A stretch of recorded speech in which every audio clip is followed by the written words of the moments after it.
Hola, ¿qué tal? ¿Cómo están? Muy buena tarde, muy buenos días en el momento que usted esté observando esta clase. Estamos en el tema número 7 de esta cuarta unidad, donde introduciremos la temática de las escuelas de pensamiento económico. Cuando hablamos nosotros de una escuela, sí, normalmente vamos a pensar en el espacio físico de una escuela. Pero una escuela es una comunidad, es un conjunto de personas. Y en estos casos entenderemos por escuela el conjunto de personas que estará de acuerdo a una idea, a una visión en esta ocasión de lo que es la economía. Y estas escuelas pues pretenden indicar o hablar acerca de cómo ellos visualizan o consideran la economía. Comenzamos. El artículo de José Francisco López en la Enciclopedia de Economía en línea, Economipedia, da una definición técnica de estas escuelas. Las escuelas de pensamiento económico, o simplemente se les conoce como escuelas económicas, están formadas por agrupaciones de ideologías económicas. Estamos hablando de un grupo de personas que comparten la misma ideología sobre economía. Ahora bien, una escuela de pensamiento económico, o también llamado una corriente de pensamiento económico, está formada por un conjunto de ideas económicas. Las ideas económicas son ideas sobre la economía. En general, las escuelas de pensamiento económico se centran en indicar cuál es la forma en que la economía debería de funcionar, es decir, cómo se supone que debería ser la economía. En este sentido, estamos hablando de economías normativas. ¿Por qué normativas?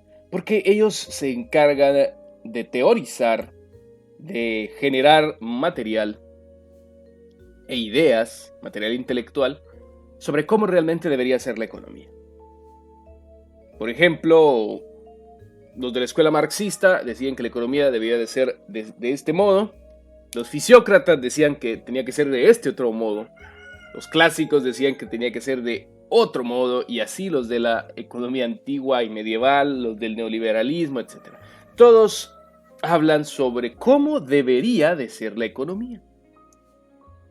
La economía normativa relata lo que esta economía en general debería de ser, y es lo contrario a la llamada economía positiva. La economía positiva, esa indica cómo es la economía en la realidad. Entonces hablamos de que estas escuelas están dentro de la economía normativa, porque lo que nos indican es cómo la economía debería de ser. Todo se ha dicho, cuando hablamos de las escuelas económicas, no estamos hablando de escuelas en el sentido de colegios, de institutos o de universidades, como dije al principio, sino de ese conjunto de personas.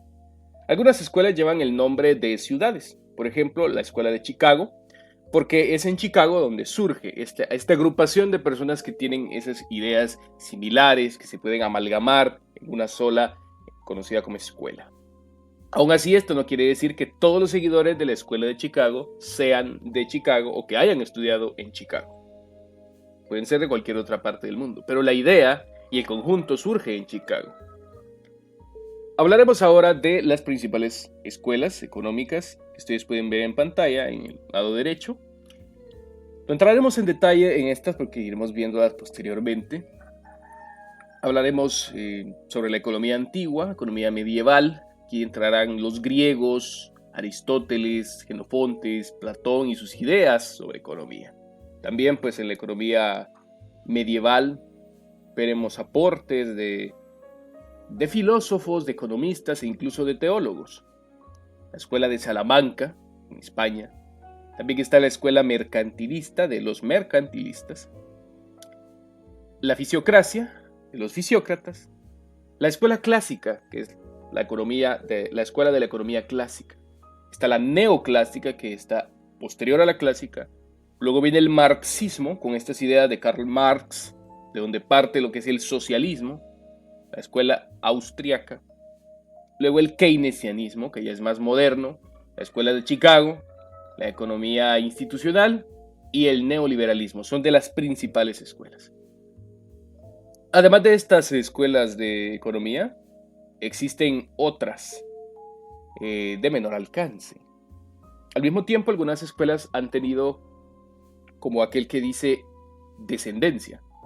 Es decir, que se han desarrollado escuelas paralelas, variantes de algunas. Por ejemplo, del marxismo podrá surgir o surge otra escuela.